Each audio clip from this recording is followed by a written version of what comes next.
राजस्थान में राज्यसभा चुनाव को लेकर सियासी हलचल तेज हो गई है।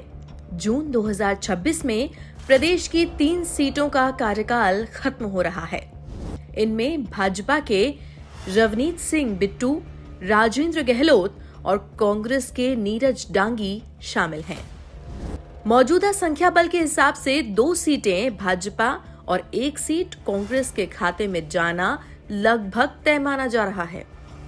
लेकिन असली दिलचस्पी इस बात को लेकर है कि पार्टियां किसे राज्यसभा भेजेंगी।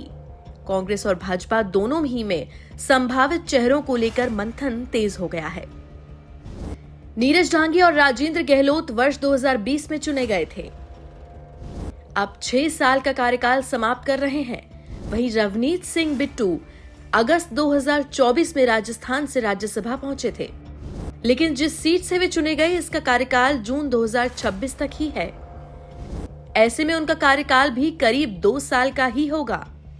राजनीतिक समीकरणों की बात करें तो मौजूदा संख्या बल के आधार पर 2 सीटें भाजपा और 1 सीट कांग्रेस के खाते में जाना तय है।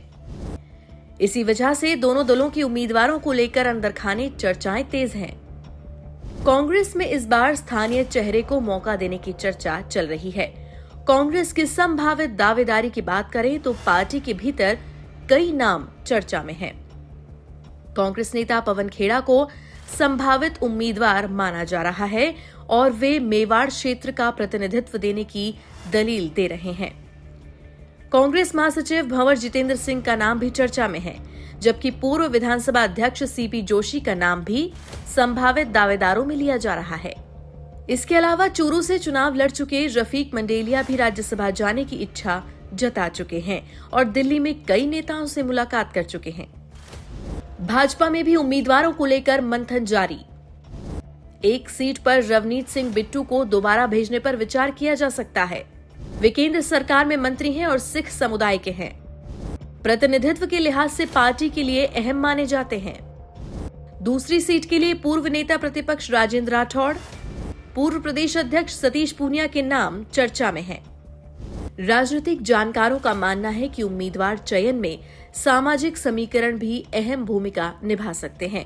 रेस में प्रदेश अध्यक्ष ओबीसी वर्ग से और नेता प्रतिपक्ष दलित वर्ग से है। ऐसे में पार्टी अल्पसंख्यक या सामान्य वर्ग के किसी चेहरे को मौका देने पर भी विचार कर सकती है। जून 2026 अभी दूर है, लेकिन राज्यसभा चुनाव को लेकर राजस्थान की राजनीति में हलचल अभी से तेज है। अब देखना ये होगा कि भाजपा और कांग्रेस अपने अपने पत्ते कब खोलती हैं और किसे राज्यसभा की दौड़ में टिकट मिलता है।